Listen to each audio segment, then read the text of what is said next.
Log, stardate December 3rd, 2017. This week I'm finally trying the captain's log for our assignment, How Do I Love Thee Play? And for my assignment this week, I decided to use an introductory activity relating to play for the Spanish Essential Phrases class that I'm teaching a couple of local children. And my thinking was to have them create a board game.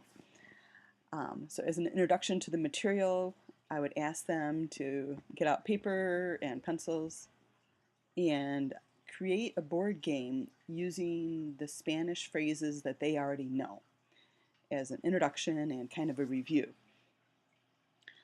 So for example, they could either draw it out themselves or they could go to something like the toolsforeducators.com and use a printable board game.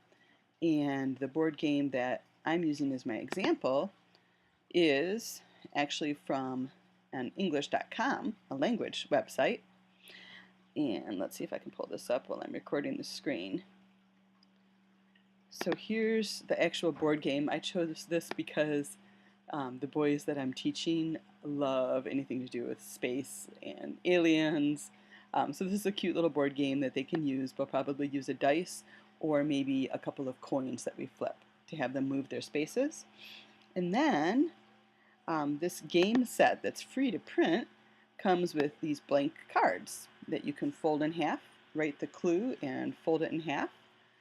So what I ended up doing is just a demo model was going ahead and creating 12 Spanish introductory phrases that I don't have a printer, otherwise I would show you what I printed.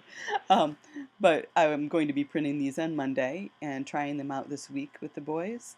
And basically there's a version that goes from English to Spanish, and then there's going to be a set of cards that go from Spanish to English, 12 of each. And so basically they'd be able to play the board game using these question cards as they move. And that's a nice way to playfully introduce the topic because I have to tell you that I am a graduate student doing a serious game certificate here at MSU. I'm taking the third class in the series this semester, so games are always on my mind.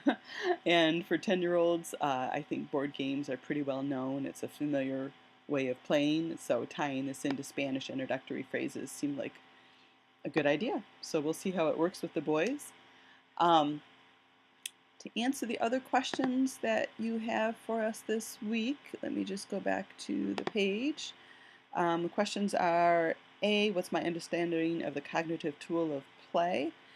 I believe, and I know from taking serious game courses, that play is kind of a magic space or a magic circle created by the rules and time restrictions.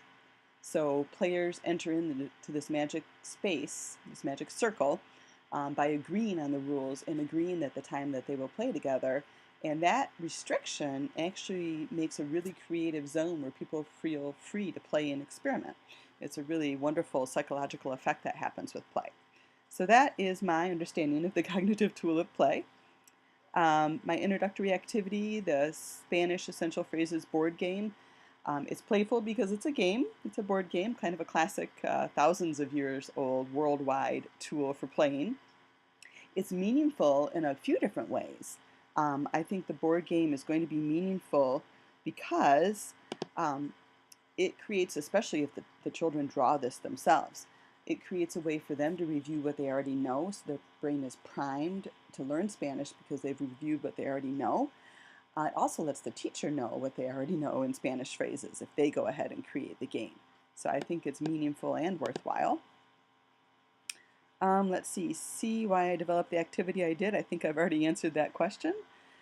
And I think I've covered everything in this assignment. So I will go ahead and close here, and thank you for listening. If you have any questions, please post comments. Take care.